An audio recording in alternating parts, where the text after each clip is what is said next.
Hey, it's Brad. It's finally here. It's October 1st, the Iowa Bowhunting season opener.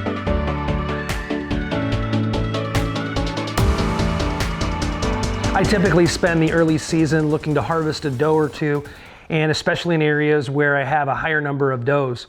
To be honest with you, I don't think that my property where I normally hunt is overloaded right now with does. But if it gets to a point where I need to take one, I can take one out of the herd and it's not a real big deal. Today, I'm actually focused at our home property, and I'll be overlooking our half-acre food plot in a black oak, and I honestly don't know what to expect. I haven't really been running my trail camera as much out there because I've been attempting to grow some grass around my water hole, which is kind of at the edge of the food plot, and I've been irrigating it, and I didn't want to keep triggering the trail camera, so I haven't really been following it. However, we do have a small apple orchard, and the apples are loaded on the tree, and I haven't really noticed any deer during the daytime out there, but it is a travel corridor. We go from ag fields, we have some corn that's growing to our north, and there's a big block of timber to our south, and there's some public land there as well. So it's really a travel corridor, so there's a great chance that something will be showing up, but I really don't know. I don't really have anything in mind. I'm hoping that a doe will come in, but we'll wait and see. Well, we might be surprised today. I hope I get a chance to do that, but the reality is it is way hotter than it should be this time of year. We're going to be in the upper 80s. We're going to actually hit 90 by Friday. And that is not something that you want to be hunting in. I know in the past I might have tried to do it, but I don't really enjoy it. The mosquitoes are out, and I don't want to be sweating up in the tree stand. And to be honest with you, if I actually take a deer, you've got to get that taken care of as quickly as possible because you'll accelerate the spoilage with this type of weather. So I honestly don't know if I will be out after this morning for maybe a week. There's a cold front that's going to be supposedly hitting in about a week, and that would be a perfect time for me to get out. Otherwise, I'm just going to get back to some other things that need to be done so that when we do want to get out to the woods, there'll be an opportunity. So we're just going to go out this morning. We're going to have some fun. We're going to enjoy a nice sunrise. The weather's cool right now. Again, it's going to be hot later today. I'm not going to go out this afternoon. And I also want to talk a little bit about my hit list this year for what deer I am going after, specifically some bigger bucks. All right, well, I'll meet you out in the tree stand.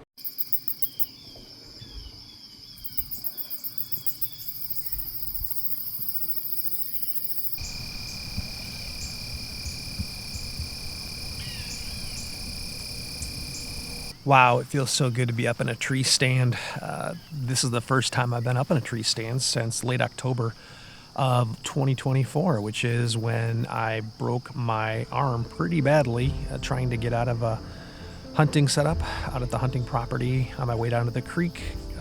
Bank gave way and ended up trying to stop my fall and fractured my arm pretty badly. So you've been following my channel, you know all about that. If you haven't seen that, I put a link below. You can kind of watch that whole process, and ironically led to my biggest buck ever. So pretty cool story. But that was last year. This is 2025, and it is awesome to be out. It was a gorgeous morning, lower 60s, pretty pleasant out if I can say so. So pretty cool to be out here and really enjoying the outdoors. So again, I'm here at the home property. I am up in a black oak overlooking our half-acre food plot. This is not far from where I have my elevated blind that you may have seen me in last year. And yeah, I much prefer being up in a tree stand. I love the visibility. These oaks tend to hold their leaves a long time, and they're all green right now anyway. But it does limit my visibility, but it also limits the ability for deer to see up in to the tree as well. So yeah, just a really cool spot to be in. I'm between the food plot, and I have a small apple orchard along with some other trees on the other side. And I was really hoping that we'd catch a doe filtering back from the ag fields to my north on the way back to their bedding areas to my west and south here, but no such luck so far. I'm not going to stick up here very long today. It's going to get hot quickly, and I have things I need to get done anyway. So it was just really awesome to be up here just to enjoy the opening of the bow season. Now, just a couple things before we get into my hit list for 2025. And the reason I was here today instead of the hunting property was because I prefer to have as minimal impact as possible early in the season. And I'm going after does right now. I like to take a doe early in the bow season for a couple of reasons. First of all, I definitely want to make sure that I have a balanced herd. And out of the hunting property, I don't have an overload of does right now. And so I'm not really that worried about taking out a doe now. If I do take one out, it's not going to be the end of the world. It's not something that is going to dramatically affect my buck to doe ratio out there. But it is something that if I can hold off, I wouldn't mind, and I'd love to take a doe or two off here. Now, the challenge that I have here is this time of year is all the ag crops that are still in. Again, I have corn to my north. I have beans to my south. Now, the beans are now pretty much brown and probably going to be picked pretty soon. And the deer tend to kind of move away from them. You probably saw earlier in the year when I was working on checking out where the deer were around here. The deer absolutely love the beans in June, early July, and it's a great time to see the deer out in the field. But as they turn brown, they don't tend to be that interested. Regardless, this isn't something that I'm really worried about here. I would love to take a doe out here early, but again, it's more about just being out here and enjoying. Super happy with how my food plot turned out this year here at the half-acre home plot, and really pleased with the volume and the growth.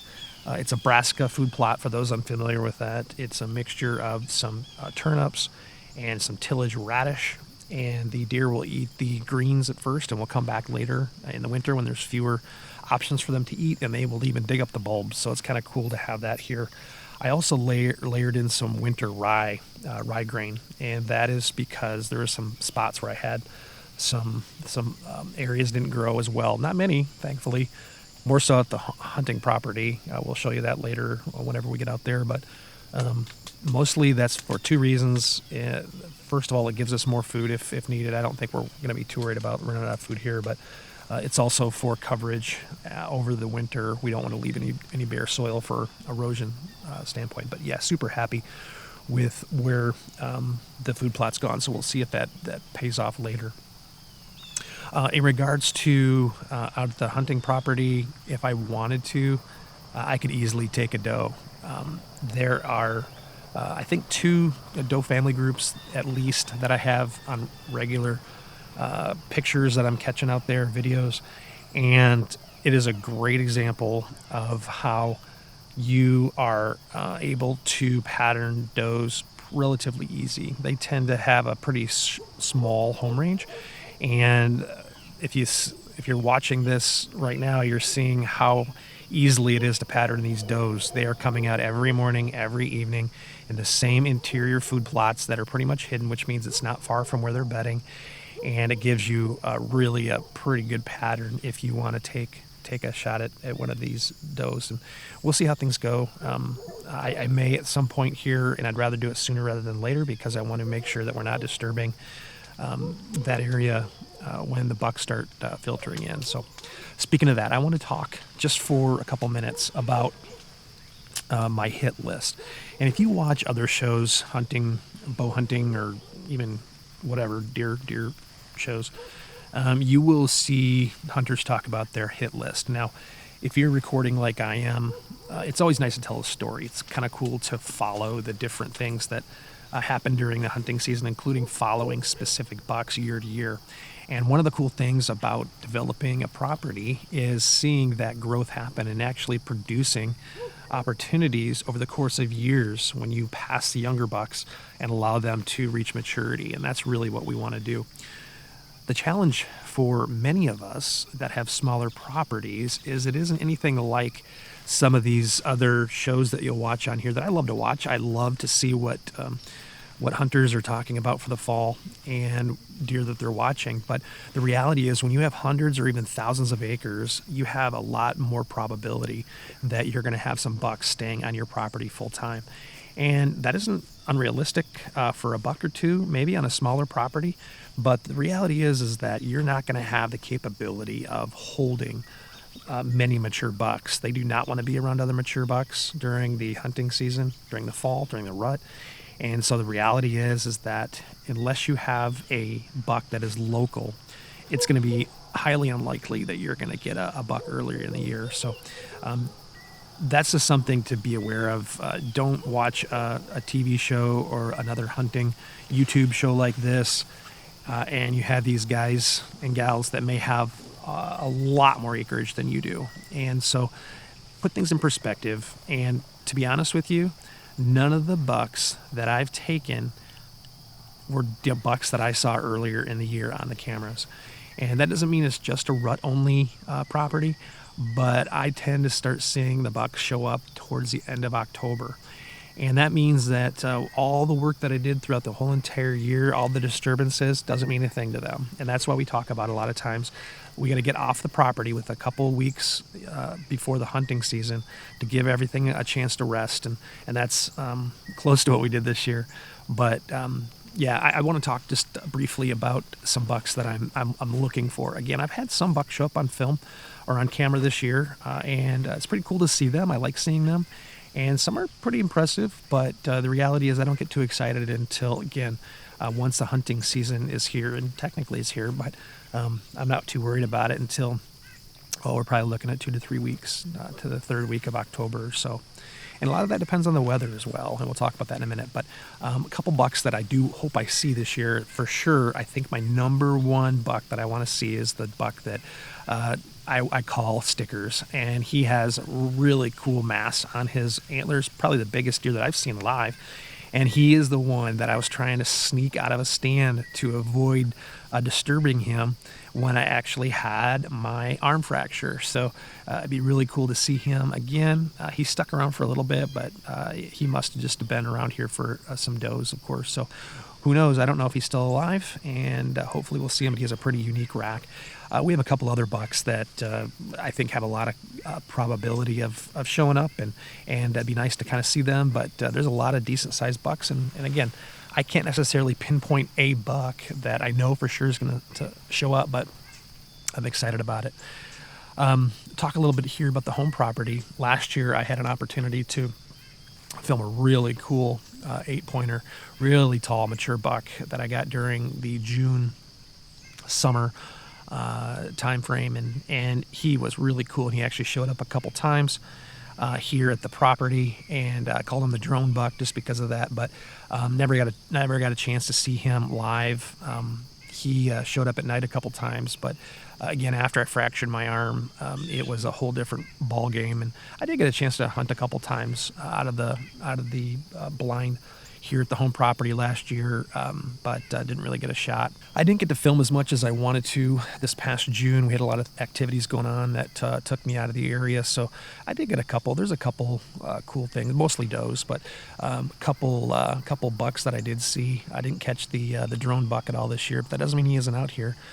To my north here, almost immediately is corn. Last year it was beans, so I had a lot more visibility. There are some beans even farther to the north, but until this corn gets picked, I'm probably not going to see a heck of a lot. But so anyway, it's going to be maybe a surprise. We'll keep watching the trail cameras. I haven't had as many trail cameras running this year. So let me wrap up this video with a buck that is super cool. I'm gonna probably put a short on this one as well, because last year we talked about what I call the broken beam buck, and he was probably a year and a half old, and he had some injury that happened that caused his left antler to be literally just swinging. Something injured it when it was in velvet, which is the growth stage, and then when it hardened up, it basically went straight down. So I actually didn't get to see him last year live because of my injury, but he was showing up on the cameras, and he was hanging out. I knew he survived because he was showing up after the hunting season, so I was kind of curious. And lo and behold, I had a buck that showed up during velvet, and quite a bit bigger than the broken beam buck, but I think he might be the same one. His left beam is totally going down. I think it probably messed up his pedicle, which is where the antler grows for the bucks, and that means that whatever's growing from here on out is going to have that deformity, and really a cool, what we call it's not just a drop tine, not just one that's going down, but the whole entire main beam is going down. So I don't know. Let me know in the comments. Do you think this is the same buck? It's pretty unique to have it happen like that, which means if it is, he's only 2.5 years old. And in some parts of the country, that might be a great one to shoot. But here, I want to get them at least to 4.5. And preferably 5.5 if I can. And so I really don't want to shoot him, but he's so unique. I do have several buck tags, so there is that possibility. I'd love to see him from a stand, and we'll kind of see. But again, let me know if you think this is the same buck. I think it might be. But again, because they don't wear name tags, I don't necessarily know. But it seems like it's pretty probable that it is. But we'd love to see him. All right, well, we're going to wrap this up. It is going to be hot today and through the rest of the week. Matter of fact, upper 80s, 90 on Friday. Today is Wednesday. And that means I'm not going to be anywhere near the stand. And it's pleasant in the mornings, but I'm not going to be going anywhere to the rest of the week. I'm going to wait. It looks like next Monday we do have a cold front coming through, and we're looking like it's going to be in the upper 60s. So I definitely will be out, and depending on what the cameras are showing me, I may end up out at the hunting property and maybe get a chance at one of those does so that we can let the land rest again for later in the season.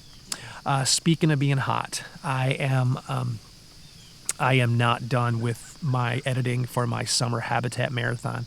And even though it is officially fall, it doesn't feel like it, so it kind of feels like summer, but I'll be getting those wrapped up soon. As a matter of fact, I'm going to be combining them. I just finished up, my last posting was day 25 of my 30-day summer habitat marathon.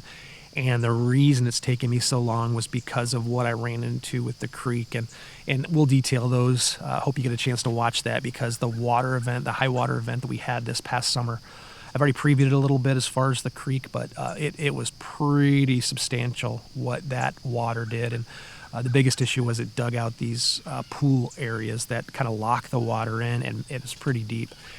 And that's a big deal because the creek is my primary, my only, not my primary, my main access to all of my tree stands, and it was not passable in several areas, and it took a lot of work. So you're definitely going to watch Brad work. We're probably going to be combining some of those because I need to get those wrapped up, and I'll get those completed before I actually go out to the property for the first time, so you can see how passable it is, and it is now, but it was a lot of work. So stay tuned for those, and I'll have a couple other ones, hopefully, that we'll get out there before I'm back out hunting again.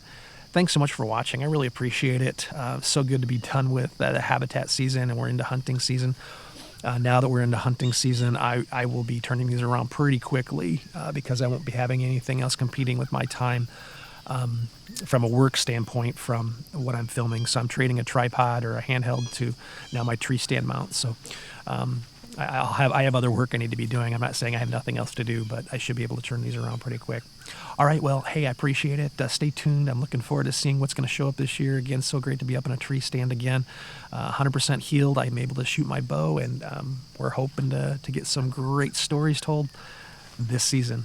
All right, well, I will see you next time. Now watch Brad work.